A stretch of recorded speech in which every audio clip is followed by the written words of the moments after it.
Bueno, hermanos, entonces hoy entramos en la segunda parte de lo que es la teología reformada. Hay un cambio en la imagen, en los colores más que nada, para que se pueda diferenciar entre la primera y la segunda parte de lo que es la teología reformada, de lo que es este curso, ¿no? Hoy vamos entonces a entrar en la segunda parte, como ya hemos visto, la primera parte se llamaba teología reformada, fundamentos, y ahora esta parte se llama entonces los 5 puntos de la teología reformada. Estos 5 puntos que vamos a ver en esta segunda parte, para nada son los 5 puntos que envuelven toda la doctrina reformada, sino que es como 5 puntos que sintetizan la teología reformada. Con estos 5 puntos al menos ya uno tiene una gran idea de lo que se trata la doctrina reformada. Así que por eso, aunque son 5 puntos, van a dar mucha información y nada más estos 5 puntos ya causan polémica en la iglesia de hoy. Y no solo en la iglesia de hoy, así fue también en la iglesia de hace unos cuantos siglos atrás. Estos 5 puntos causan mucha polémica. Entonces, en esta segunda parte vamos a enfocarnos en estos 5 puntos que se conocen también como los 5 puntos del calvinismo. Eh, en esto por Calvino no los hizo, Calvino no los nombró tan siquiera, sino los sucesores de Calvino y los sucesores de, de estas iglesias, de los líderes de estas iglesias reformadas. Entonces le llamaron así como quien dice un honor, un tributo a Juan Calvino. Pero no fue Calvino quien le dio este nombre a las doctrinas, ¿no? A estas 5 doctrinas. Bien, entonces, habiendo dicho esto, para saber por qué se llaman los 5 puntos del calvinismo, eh, es un apodo con el que se le conoce a los 5 puntos de la teología reformada. Repito, esos 5 puntos no abarcan toda la teología reformada, porque de hecho ya vimos la primera parte que son los fundamentos, y los fundamentos, ahí no están los 5 puntos, sino los fundamentos, que era sola fide, sola escritura. eh, Vimos también lo que era la teología del pacto, que es fundamental en la teología reformada. Vimos también la inspiración de las escrituras. Dentro de eso, la escritura estuvimos viendo varias cosas muy claves, ¿no? Que diferencian a la teología reformada de otras teologías evangélicas. Entonces, asimismo, los 5 puntos del calvinismo son 5 puntos de la teología reformada. Como vamos a ver ahorita en un poco del contexto histórico, um, que son clave hoy, son clave para definir qué pensamiento tiene el creyente reformado en cuanto a la salvación, en cuanto a eh, algunos pasos y cómo se da el proceso de la salvación. Bien, entonces, habiendo dicho esto, vamos entonces a iniciar. eh, y tenemos aquí entonces, miren esta imagen, bien bonita, los 5 puntos del calvinismo. ¿Ya? Ya que así se conocen actualmente más que nada, pero recordemos que son los 5 puntos de la doctrina reformada. Veamos un poquito de contexto histórico. Un poquito de contexto histórico. Bien, es importante señalar algo. Lo primero que vamos a ir es aclarando que esta es una doctrina que, um, ¿cómo explicarlo? Hoy parece una doctrina herética en las iglesias. Cuando hablamos de los 5 puntos del calvinismo o cuando hablamos de calvinismo hoy en las iglesias evangélicas es como herejes, ¿no? Que muchas iglesias inclusive se expresan hacia esta doctrina, hasta hacia estos puntos, inclusive como algo de Satanás mismo, algo diabólico. Muchos gente dice, oye, tú eres calvinista, o sea, o tú crees en los 5 puntos calvinistas, o tú crees en el tulip, como vamos a ver ahorita, que se le llama bajo este acróstico. Y entonces es como sinónimo de que eres un perverso, eres un depravado, eres un satánico, o sea, no estás en la verdad. Y ese mito lo vamos a derrumbar ahorita con la historia, no con doctrina ahorita no vamos a entrar en eso todavía, vámonos a la historia. Hoy vamos a ver la historia. La mayoría de las personas en la iglesia, o mejor dicho, la mayoría de las iglesias evangélicas de Latinoamérica son arminianas, arminianas. Obviamente, al ser arminiana, se oponen acá a las iglesias calvinistas, eh, y hay un conflicto aquí grande siempre, discusiones que nunca terminan en nada bueno, casi siempre no, casi nunca, mejor dicho, terminan en nada bueno. Eh, pero vamos a ver qué nos dice la historia. Y esta historia está abierta para que usted google, busque en Wikipedia. Bueno, si quiere libros, también ahí aparece, eh, etcétera. ¿No? Usted puede investigar, hacer su investigación y concluir en lo que la historia muestra como la verdad. Así que vamos a empezar desde allí. En el siglo XVII, o sea, en los años 1600, lo que es las primeras 2 décadas por allí, ¿no? En las primeras 2 décadas del siglo XVII, o sea, 1600, y 1600 y piquito, en una facultad holandesa se inicia una controversia, en una facultad holandesa, imagínense, dentro de un seminario reformado, ¿ya? Y profundamente, obviamente, arraigado a las doctrinas de la Iglesia Reformada, que incluían las doctrinas de la gracia. Bueno, allí esto se forma una controversia sobre este tema de la salvación. Empiezan ya repito, un lugar reformado, un lugar de estudio reformado, una facultad de teología reformada. Un profesor no le cuadraba algunas cosas de la doctrina reformada, otros estudiantes que también estaban inconformes con esta teología, en otras palabras, están inconformes con el tema de cómo Dios salva a las personas. Y entonces, estas personas entonces lo que hacen es que empiezan a hacer controversia, a provocar controversia, ¿ya?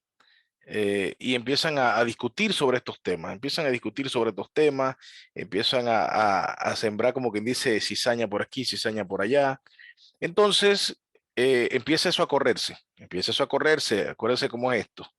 Empieza a divulgarse por aquí, por allá. Oye, tú sabes que por acá, oye, que mira, que eso no me parece, que esta doctrina está media rara. Y ojo, en una facultad reformada que aceptaba, adoptaba, obviamente como reformada las doctrinas de la gracia, dentro de esta facultad se revelan, y esto es muy importante, se revelan un profesor y se revelan unos estudiantes, en este caso dirigidos por un tal Arminio, Jacobo Arminio, ¿ya? Y empiezan a cuestionar la doctrina reformada de la salvación. Ahora, recordemos algo, hermano, algo muy clave. Recordemos que era la Iglesia Católica y la Iglesia Católica había escondido, sepultado el Evangelio, ¿ya? Y recordemos algo, hermano, si no se da la reforma, que fue el medio que el Señor utilizó en su soberana gracia, en su soberana providencia y su soberana misericordia, ve, hacer que de allí hubiera este cisma que ni siquiera Martín Lutero pensó hacer, porque Martín Lutero quería reformar, como ya he dicho en otras ocasiones, quería reformar la Iglesia Católica. Sin embargo, en la mente del Señor había otra cosa. Y de allí vienen todos, gracias a que se dio ese movimiento conocido como la Reforma, guiado por el Espíritu Santo y usando estos tremendos hombres de Dios, eh, se da esto y hoy entonces está todo el que se llama evangélico. Y quiero aclarar esto, o sea, no hay evangélicos sin la Reforma, hermano. No hay evangélicos sin la Reforma, aunque bueno, tal vez me cause este problema con algunos bautistas después, porque hay unos bautistas que dicen que ellos salieron, vienen de directo de Juan el Bautista. Eso es una locura, hermano. Y bueno, ese es otro tema. Pero no hay iglesia evangélica hoy, no habría iglesia evangélica hoy si no se da la reforma. O sea, fue el medio que el Señor escogió. A mí no me pregunten ni me cuestionen a mí, cuestionenlo a Dios si quiere.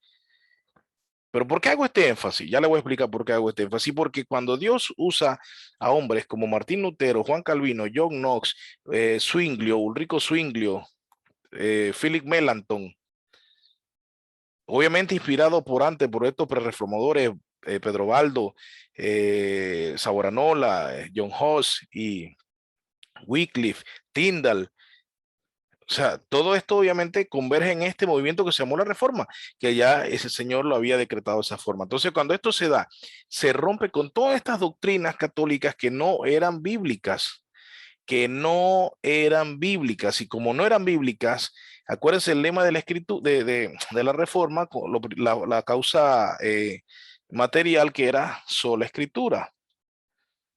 Entonces, quiere decir que la regla de conducta y de fe va a ser sola escritura. Se estudia la escritura, se le da el valor a la escritura como la autoridad, como la palabra de Dios. Entonces, en este concepto, hermanos, salen todas las doctrinas soteriológicas, o sea, las doctrinas de la salvación, y se establece cómo el Señor, según la Biblia, se muestra, estudiándose seriamente con una exégesis correcta, una hermenéutica seria, se hace entonces lo que es esta doctrina de la salvación. Ahora, ya está notando el énfasis a que se debe, que cuando todo esto está, entonces salen unos que no están de acuerdo, que no supieron reformar, no supieron ponerse a clavar 95 tesis, que tal vez si hubiese sido por ellos estuvieran atados a la Iglesia Católica, pero salen estos inconformes de lo que ya se había logrado, dirigido por el Espíritu Santo y basado en la Escritura. Empiezan a cuestionar estas doctrinas y empiezan a murmurar y a hacer facciones, o sea, hacer grupos partidistas. Entonces empiezan a dividir en este sentido, sembrando aquí la duda, aquí y allá, cuestionando las doctrinas reformadas de la gracia. Y esto es muy importante porque hoy se cree que esto es al revés. Hermano, mucha gente cree que es que todo el mundo era arminiano y de repente salieron unos locos que eran calvinistas. No, no, no, hermano. A menos, bueno, sí podremos decir que todos eran arminianos en un sentido y después salieron unos locos calvinistas, pero sí, todos eran arminianos en un sentido cuando eran católicos entonces. En ese sentido sí, tienen razón, que casi todos eran arminianos porque eran católicos, ¿ya? Y luego sí, vinieron unos locos y entonces reformaron, sale la iglesia reformada y entonces ellos tienen esta doctrina de salvación. En ese sentido sí. O sea, si usted quiere ser arminiano o considera que Arminio tenía la razón, usted tiene que primero ser católico porque entonces los reformadores son unos locos que salieron después. Pero si realmente yo veo como que yo no tengo nada que ver con esa iglesia católica porque había depravado, se había corrompido al máximo, y los reformadores traen el evangelio de nuevo a nosotros, entonces salen estos otros inconformes con esta doctrina. Entonces, bien, preste la atención a eso. Entonces continuamos. Entonces la controversia se extendía, como dije, por todo el país, molestando a la iglesia y molestando a los teólogos de ese tiempo. ¿Por qué? Porque ya esto estaba claro, esta doctrina estaba sentada, estas doctrinas no estaban en discusión, estas doctrinas estaban aprobadas. Usted estará tal vez diciendo, ¿cuál es doctrina? Y ahorita la vamos a ver, pero tiene que ver con la doctrina de la salvación, o sea, específicamente con la doctrina de la elección y con la doctrina de la predestinación.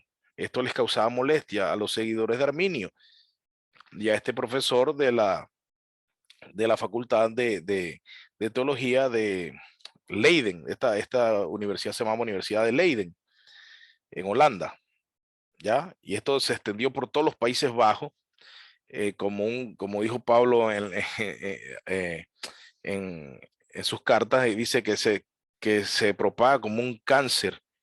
Imagínense. Así pasa esto, hermano. Entonces, resulta que después de eso que se va extendiendo, se da tanto esto que se convoca a un sínodo, o sea, como un concilio, ¿no?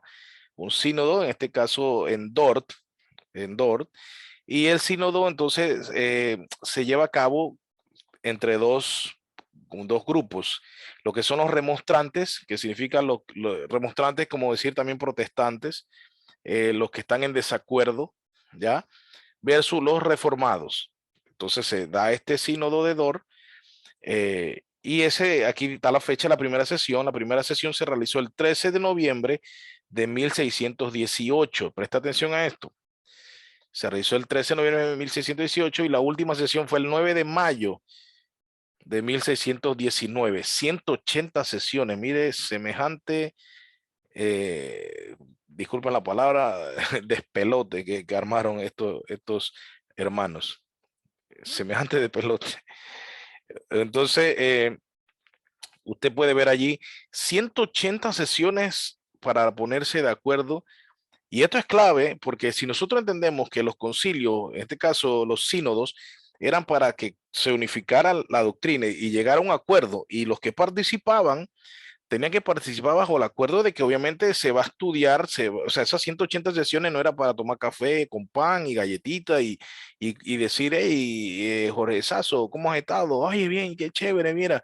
Hey, que no, estos hombres entraban y era a dar duro al estudio, al debate, a sustentar cada uno su postura con la Biblia en la mano. O sea, entonces dije, no, pero el griego dice, no, pero que aquí el griego, no, que acá significado, aquí allá, que las reglas de exégesis son, que o sea, aquí esto era así. No era de que, hey, ¿cómo está la familia? No.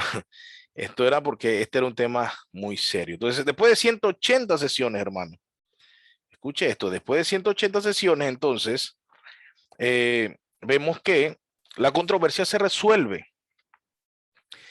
Pero noten esto, que esto la iglesia actual desconoce, hermano, desconoce, y usted tiene que llevarlo a las pruebas en la historia, que son las evidencias, hermano, las evidencias históricas. Eso no es invento. La controversia se resuelve y las doctrinas arminianas fueron condenadas. Ya usted se preguntará, y bueno, si hay un hermano arminiano que está viendo este video después de que yo lo quede grabado aquí en la página y de YouTube, y entonces, bueno, hermano, yo estoy diciendo lo que dice la historia. No me discuta a mí, viaje en el tiempo y cambie la historia. Busque a Martin McFly y no sé, póngale gasolina a ese carro, viaje en la historia y vaya, cambie esa cosa. Eso no es mi problema, pero la historia aquí me dice que las doctrinas arminianas fueron condenadas, o sea, declaradas herejías. ¿Ya? Fueron condenadas, fueron rechazadas. ¿Ya? Y las doctrinas reformadas, que eran, y esto es clave, fueron reafirmadas, no inventadas. No es que después de que los arminianos discutieron, los reformados dijeron de que bueno, ahora vamos a inventarnos cómo explicamos. No. O sea, fueron reafirmadas, o sea, fueron afirmadas, o sea, que ya existían y fueron afirmadas. Por eso usé la palabra reafirmadas. Entonces, siguiendo con eso, entonces, obviamente, como todo concilio de este tipo, en este caso, 14 teólogos arminianos, que eran los que quedaban, porque eran cuando empezaron, eran más, pero 14 teólogos arminianos, fueron echados del sínodo el 14 de febrero de 1619. Ahora, quiero que usted consulte bien la fecha aquí. Mire esto, fueron echados el 14 de febrero de 1619. Pero miren cuándo cerró, el 9 de mayo de 1619. O sea que febrero, estamos hablando de marzo, abril, mayo. Podemos redondear en 2 meses. Usted puede ver aquí la seriedad de la doctrina de los reformadores. Miren esto, expulsaron a los herejes arminianos del sínodo, pero ellos quedaron todavía cerca de 2 meses debatiendo, puros reformados debatiendo bien para ver si de verdad, reafirmando esas doctrinas. O sea, esto no fue de que les ganamos y ya, deja eso así, sino que vamos a reafirmar esto, vamos a examinar bien esto, vamos a seguir.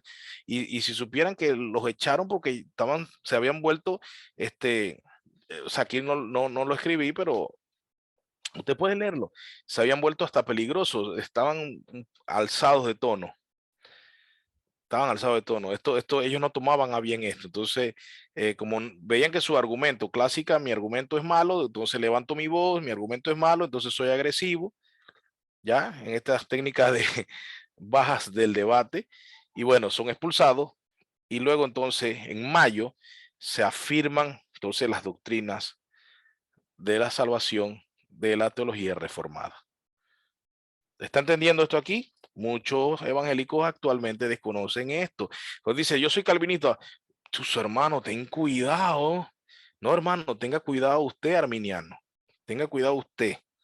Este es un tema que yo no hablo mucho en la iglesia porque como hemos hablado con Yader y los líderes de la iglesia, decimos, bueno, aquí Dios no viene por calvinista ni por arminiano, Dios viene por su iglesia.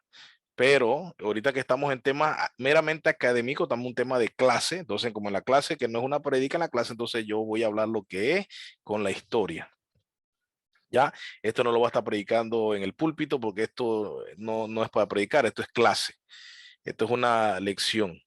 Eh, y bueno, ya usted sabe. Entonces, eh, vemos allí entonces que realmente se afirman las doctrinas de la gracia, las doctrinas de la salvación, y entonces, noten esto, la respuesta entonces reformada, o sea, esta respuesta reformada que siguió, ojo, los arminianos presentaron 5 puntos, que ellos estaban inconformes con la doctrina de la salvación de la postura reformada. Entonces, estos 5 puntos que los arminianos proponen, entonces los reformados le formulan 5 puntos contra cada uno de los puntos de ellos. ¿Estamos claros en eso? O sea, se le formulan 5 puntos contra, o sea, no fue que, y esto porque esto se entiende mal, no fue que los reformados tenían 5 puntos y los arminianos le hicieron 5 puntos para contrarrestarlo y al final los expulsaron. No, es que los reformados no tenían 5 puntos. Los reformados tenían las doctrinas de la gracia en su totalidad y listo, punto. Yo no estaba ni que 5 puntos de qué, pero los arminianos proponen con 5 puntos que ellos en su remonstrancia habían escrito. Entonces, los reformados le contestan entonces con 5 puntos. ¿Ya? Ese es el orden, hermano. Ese es el orden. Entonces, esos 5 puntos entonces se han conocido como los 5 puntos del calvinismo o como los 5 puntos de la teología reformada. ¿Ya? Esas 5 doctrinas se han encerrado bajo ese título, que es como la gente hoy la conoce. Aquí entonces vamos a verlas. A menudo son recordadas mediante el acróstico TULIP. Acuérdense que el sínodo fue en Holanda, ¿ya? Fue en Holanda. Y entonces, ¿cómo se llama? Obviamente el tulipán es la flor que representa Holanda. De hecho, yo que soy hincha, fanático de la naranja mecánica, como se le llama también, que a veces no me gusta decirlo así porque eso alude también a una película que no tiene nada que ver, pero bueno, soy de la Orange, de Holanda, selección. Siempre quedamos mal, pero bueno, ¿qué se va a hacer? Al menos aquí el tulip, yo sabía que yo tenía algo de holandés. Así que entonces está este tulip que es la flor de... Hey, no se rían, te estoy viendo ahí riéndote de Joseph, cuidado, bueno. Bien, entonces vemos qué significa el tulip. Ese acróstico se acomodó para esos 5 puntos y es tulip, depravación total, o sea, total depravity. Elección incondicional es la U, unconditional election. Usted perdone mi inglés, yo no soy inglés, yo no soy de habla inglés ni y soy malísimo también. Pero bueno, la L de expiación limitada, o ya usted sabe, léalo ahí. La I de gracia irresistible, ¿ya? Y la P de la perseverancia de los santos. Ahora, ahí no sé si lo están copiando, usted puede ver allí. Entonces, eh, vamos a ir hablando, en esta segunda parte del curso vamos a hablar de cada uno de esos puntos. Vamos a hablar de qué significa la depravación total, vamos a hablar de qué significa la elección incondicional y qué significa la expiación limitada y la gracia irresistible y la perseverancia de los santos. Vamos a hablar de esos 5 puntos que obviamente nos va a tomar aproximadamente una clase cada letra, cada letra. Eh, Posiblemente, tal vez un poquito más, pero creo que vamos a ver, vamos a ver. Entonces, esos son los 5 puntos de la teología reformada o conocidos como 5 puntos del calvinismo. Calvino no los hizo, Calvino se había muerto, ya hace rato se había muerto Calvino. Ya, Arminio tampoco, Calvino Arminio fue el que empezó con estas dudas y esto, pero les aclaro algo, Calvino estudió con Teodoro de Beza, que Teodoro de Beza era calvinista. O sea, Calvino se formó, Arminio se formó con Teodoro de Beza bajo todo lo que encierra la teología calvinista. Imagínense. Pero digo, Arminio, Arminio entonces estaba calladito, calladito, calladito, pero empezó a propagar sus enseñanzas y sus dudas, hasta que después que él muere es que la gente entonces se arremete y se forma todo este despelote. Bien, vamos a ver ahora los 5 puntos rapiditos de lo que es la teología arminiana, los 5 puntos que ellos propusieron. Los 5 artículos de la remonstrancia son entonces facts. Dice, liberado por gracia para creer. O sea, en este punto también se le conoce como libre albedrío, porque en otras traducciones se dice eh, free will for belief, algo así, libre albedrío para creer. No me voy a meter en inglés. El asunto es que es eso, pues lo que quiere decir la F es que el hombre puede creer por sí solo, sin ayuda del Espíritu Santo y sin ayuda de Dios. O sea que el hombre tiene libre albedrío y él escoge a Dios o rechaza a Dios. ¿Ya? Eh, entonces se cierra bajo esta frase que es liberado por gracia, para creer. La A, que es de expiación para todos. De tal manera amó Dios al mundo. El pasaje favorito de esta parte es que dio a su Hijo unigénito para que todo aquel que en él crea no se pierda, mantenga vida eterna. Y se viste, la expiación fue para todos. La expiación fue para todos. Entonces, esto es lo que representa la A. Imagínense eso, Dios muriendo por todos y gastando sangre ahí, sangre malgastada, ¿no? O mal tomada, por decirlo así. Elección condicional. Ya usted entiende por qué los reformados entonces combatieron esto con elección incondicional, porque esto de elección condicional es que Dios entonces te elige porque ve que tú vas a creer. Al final es elección del hombre, porque dice, no, es que Dios sabía que tú lo ibas a escoger y por eso Él te escoge. No, no funciona así, porque al final termina el hombre escogiendo a Dios. Bueno, en unos sí coinciden en la depravación total, ahí sí coinciden.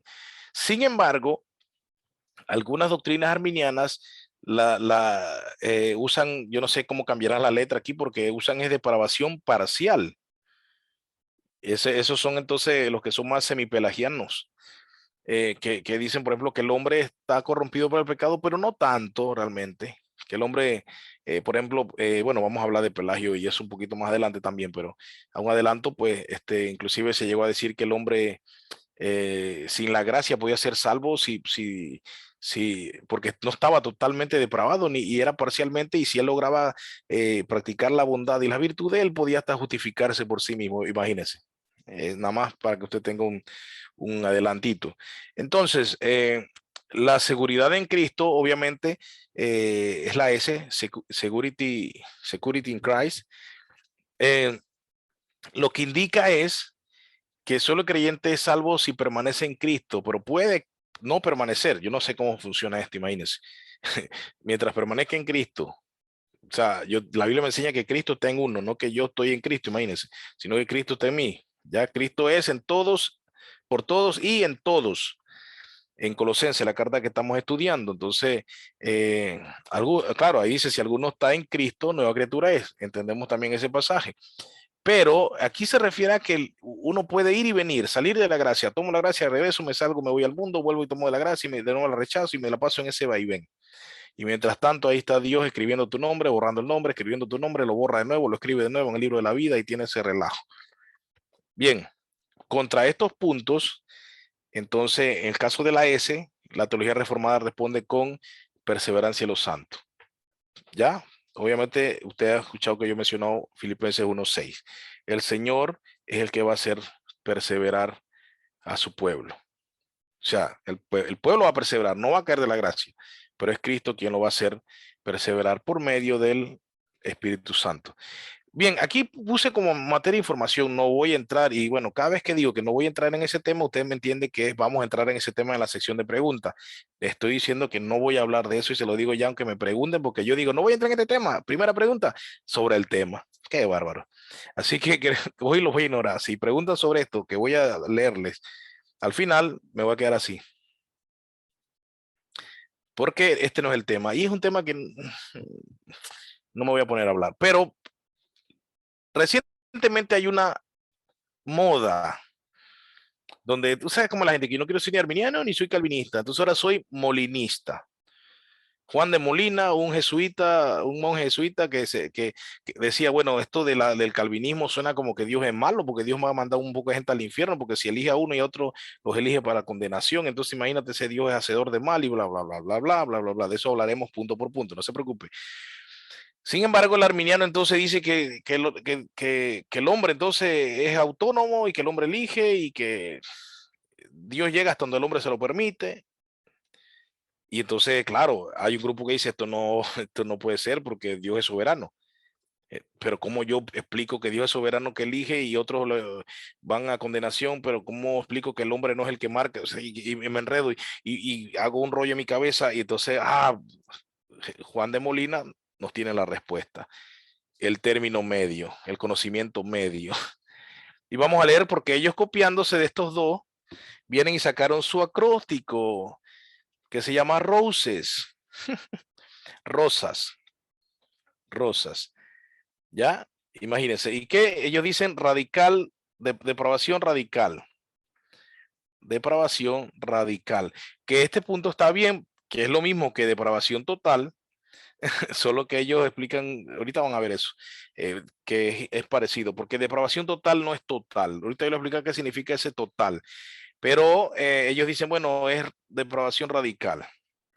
Esto fue creado por Timothy George, a pesar de que Timothy George no es el que inventó este sistema del molinismo, sino como repito, fue Juan de Molina que propone esto, pero Timothy George es el que ya dije, hey, sería chévere que tuviéramos un acróstico también, a ver, deme ideas, deme ideas, deme ideas, y estaban peor que Ceci buscando el nombre de la empresa, y entonces empezaron a escuchar sugerencias, y bueno, oye, esto suena muy bonito de que de Roses.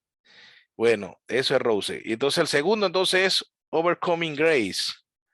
¿Ya? Overcoming Grace. Acá me está mirando con cara, yo no sé. Y dice gracia vencedora. Y miren qué es esto. Gracia vencedora, ellos explican que la gracia vencedora es que cuando, o sea, es una locura. O sea, hasta la gracia resistible de los arminianos dice que tú resistes la gracia, o sea, que Dios te está llamando con su gracia y tú la resistes. Ellos dicen que, entonces Calvino dice que no, que la gracia de Dios, cuando Él te llama con su gracia, no hay forma que resista, porque no podemos resistir al poderoso creador, al todopoderoso, al gran yo soy, y cuando Él me llama, yo voy. Entonces esto dicen, no, lo que pasa es que no es así, no es como lo pintan los calvinistas ni como lo pintan los arminianos, realmente es que la gracia vence en este caso. O sea, pudo no vencer, pero en este caso vence, en el caso del molinismo. Porque Dios en todos los mundos posibles, acuérdense que yo he hecho muñeco de paja que me parece muy válido, a pesar de que voy a referirme a muñeco de paja porque lo ridiculizo ese argumento, que se copiaron del Doctor Strange, ¿ya? Donde ellos ven, Dios ve varios mundos así, ve un millón de mundos. A ver, en este mundo Yader es salvo, en este mundo Yader no es salvo, en este mundo Yader es salvo, pero no está con Vero, en este mundo Yader sí es salvo y está con Vero, en este mundo tiene dos niños, pero en este otro mundo tienen dos niñas y no un niño y una niña. Entonces, y así cada uno está en diferentes formas, entonces Dios los ve a todos en esos mundos, en esos universos paralelos. Qué locura, por eso créame que Doctor Strange de ahí salió. Y entonces él decide crear uno, pero en todos, en uno te ibas a ser culpable o ibas a ser absuelto. Entonces, como que al final al cabo, yo no entiendo esto cómo encaja, porque al final al cabo es como al azar, bueno, o un Team Marín de Dopingway, no sé. Como no quiero entrar mucho en ese tema del molinismo, y tampoco voy a responder los comentarios que van a escribir después en este video cuando lo vean, no voy a responderlo desde ya. Eh, ¿Cómo se llama? Pero esa es la gracia vencedora, que en un momento, en uno de esos universos, la gracia no te venció, no, pero en otros sí te vence. Entonces, cuando tú eres creyente, entonces es porque la gracia venció. Y ellos dicen que este mundo en el que vivimos hoy, no entiendo, alguien me explique esto, porque ellos dicen que este mundo en el que vivimos hoy es el mejor mundo que Dios pudo haber creado. Santo, yo la verdad que hasta tendría miedo de decir algo así. Pero ellos dicen, esta es la mejor versión del mundo que Dios pudo haber creado. Y el que se pierde en este mundo es porque en otro mundo tampoco lo iba a aceptar. Y bueno, yo no sé cómo, es una creatividad tremenda, hermano. Yo la verdad le doy un aplauso a Molina. Tremendo, tremendo, tremendo, tremendo, tremendo. Doctor Strange, mansa película, me vuela la cabeza por eso y de verdad que Molina fue un monstruo también. Entonces tienen el otro que es elección soberana. Imagínense, esto es elección soberana. Porque el mundo que Dios eligió lo eligió en su soberanía. Pero bueno, al fin y al cabo tú eres culpable de tus actos, pero si Dios te eligió soberanamente.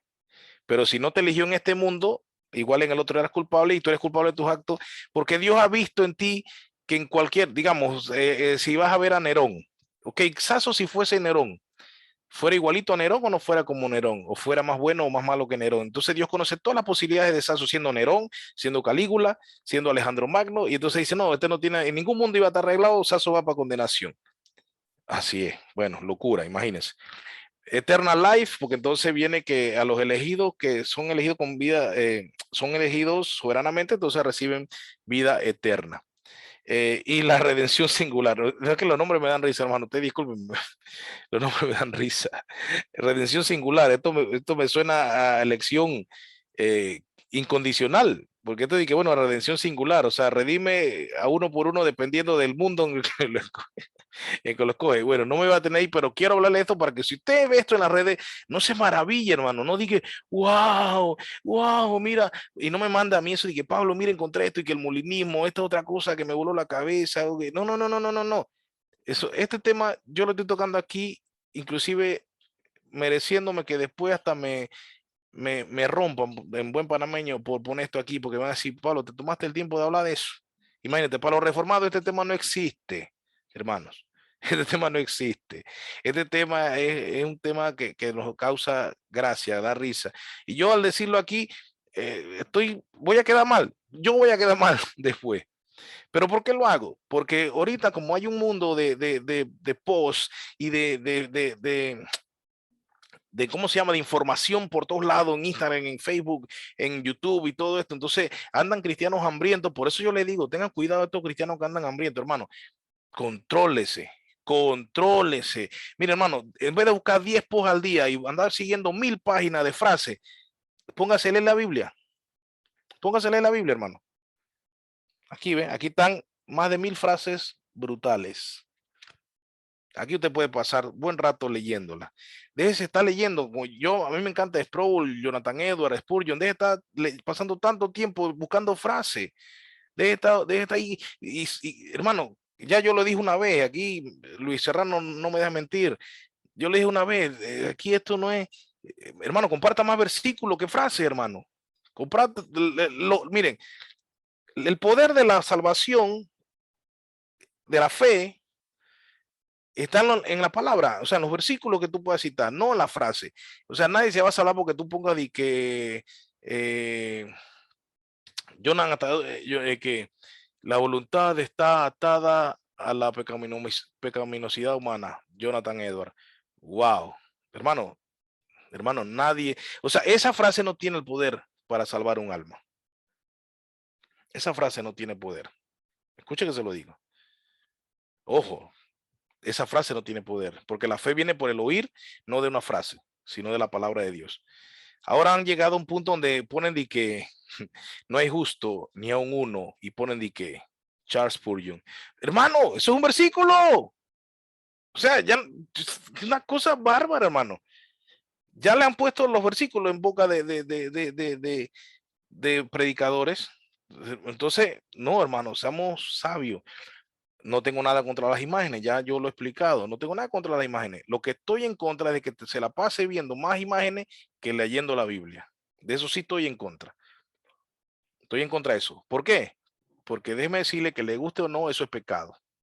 Usted está poniendo las imágenes de frases de hombres arriba, por más que sean hombres piadosos y que yo respeto y admiro muchísimo y que no soy ni la mugre de la uña de ellos, pero solo la palabra de Dios textual, o sea, aquí contenida, puede y tiene el poder para salvar, no la frase. Entonces mucha gente se la pasa viendo frases, viendo cosas, subiendo cosas. Y por eso digo esto, porque en esa búsqueda de frases, en esa búsqueda de material, de información, andan loco la gente desespera, siguiendo 1000 páginas, siguiendo bien cosas, la gente deja de leer la Biblia. Entonces, ¿qué pasa? Se encuentra con el Rose y quedan locos, creyendo entonces en el molinismo. Ay, ay, listo. Bueno, cuidado, hermano, que tu mente queda cautiva de cosas que no son bíblicas. Cuidado que tu mente queda cautiva de cosas que atentan contra el Señor y que te pueden causar graves problemas espirituales, hermanos. Seamos, seamos sabios en eso. Así que ya usted sabe. Bien, entonces vamos introduciendo el tema entonces ahora sí de la primera letra del tulip y es depravación total. Ahora, lo primero que vamos a decir de depravación total es porque a la gente cuando viene este término a su mente, lo que traducen automáticamente es depravación absoluta.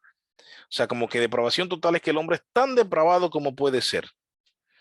Porque dice total, entonces en la totalidad, la verdad es que siendo honestos, y es que buscando estos términos que encajaran con el tulip, se decidió esto de depravación total. Pero esto no quiere decir, por eso es un término confuso en cierta manera, porque aunque dé la idea de que es una depravación absoluta, no lo es, no es una depravación completa.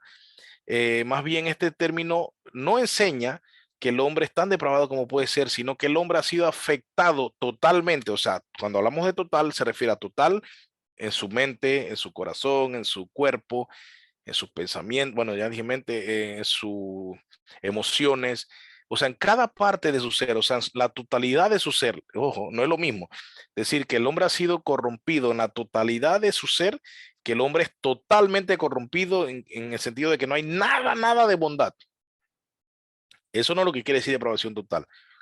Depravación total quiere decir que cada parte del hombre, cada aspecto ha sido cada aspecto de nosotros ha sido corrompido, ha sido afectado por el pecado. Entonces, eso es lo que indica la depravación total. Repito, no es que somos tan depravados como podemos ser. ¿Por qué? Porque cuando uno piensa en personas depravadas, uno piensa en Nerón, uno piensa por ejemplo, ahorita pues vamos, no vamos a irnos tan historiadores así a hablar tan atrás. Pero ¿en qué pensamos? Por ejemplo, en este siglo que pasó, 1900.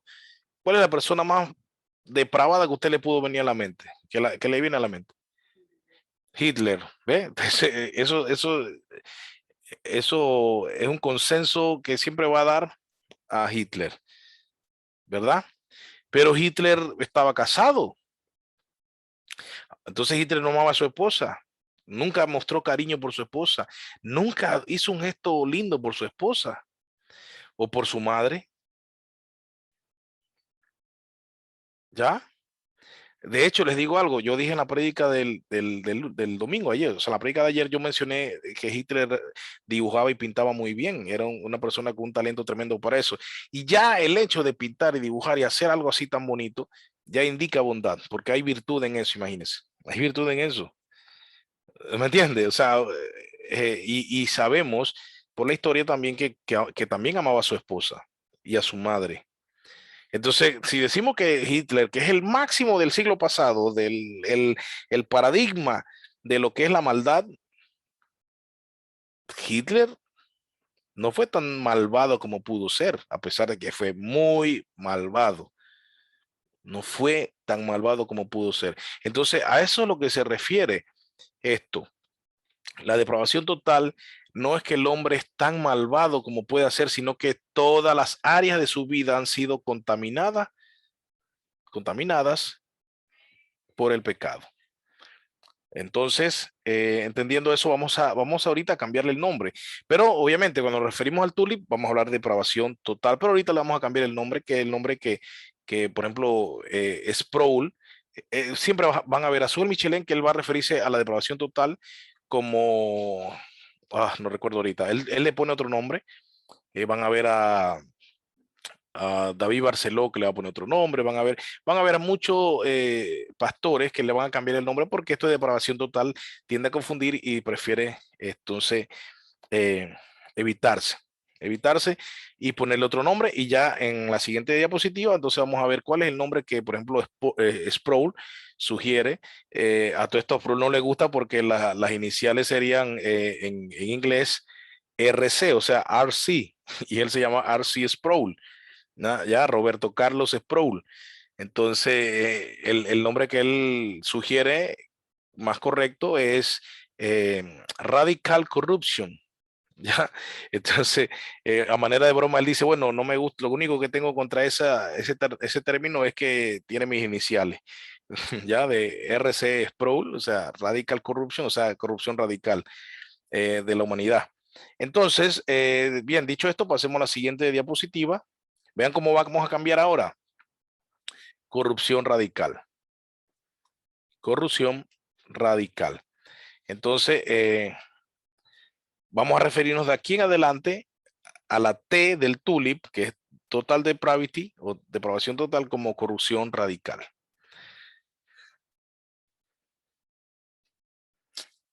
A ver. El término entonces corrupción radical es el que vamos a usar. Decir que la humanidad es radicalmente corrupta implica que el pecado penetra hasta la raíz. Ahí está la palabra radix, que es latín, que significa raíz, ¿ya? O el centro de nuestro ser, en este caso tomándolo para lo que hablamos, ¿no? Implica el centro de nuestro ser, porque raíz, del latín radix, implica eso. No es que radix significa el centro de nuestro ser, sino que indica en este caso esta figura, ¿no? Entonces, el pecado fluye de lo que la Biblia llama el corazón. Ya, el pecado fluye de allí. El corazón es tratado en la Biblia como el centro también de nuestras emociones, como el asiento de nuestras emociones. La palabra hebrea para el corazón es lev, lev. Y lev, cuando usted va a ver, eh, engañoso el corazón más que todas las cosas. Cada vez que usted vea desviaron su corazón, Dios conoce el corazón, eh, Dios mira el corazón, su corazón fue soberbio, otros dicen fue de corazón humilde. En la vas a encontrar frases también, no estoy diciendo los versículos, no me voy a acordar de todos, pero estas son frases que se van a leer en el Antiguo Testamento y la palabra es la misma, Lev, L-E-V, ¿ya? En hebreo sería Lamed, serían dos letras porque no, la E no estaría, sería Lamed y Bet, eso es Lev. Digo, Lamed a ver, sí, y Bet. Entonces, lo que quiere decir el corazón es el centro de las emociones, es también tu mentalidad, tus pensamientos, tu carácter, todo lo que tú eres ahí. Entonces, cuando hablamos de corazón humilde, por ejemplo, una persona que es humilde, que tiene una actitud humilde, pero no humilde de pobreza, sino humilde, de una persona sencilla y que acepta sus limitantes. Vamos a encontrar también de corazón soberbio, es una persona altanera, ¿no? Pero también vamos a encontrar que Dios conoce el corazón, no es que Dios conoce el corazón y ve que hace toc, toc, toc, toc, sino que Dios conoce tus pensamientos, conoce lo que tú eres, conoce hasta lo íntimo tuyo, hasta lo más profundo de tu ser, Dios lo conoce, tu alma la conoce. Y ahí se dice como que Dios conoce el corazón. Cuando el caso de Saúl, perdón, de Samuel, eh, que se equivocó y quería escoger a otro hermano de David y no a David, que es cuando Dios mira, sale la frase esta, Dios mira el corazón.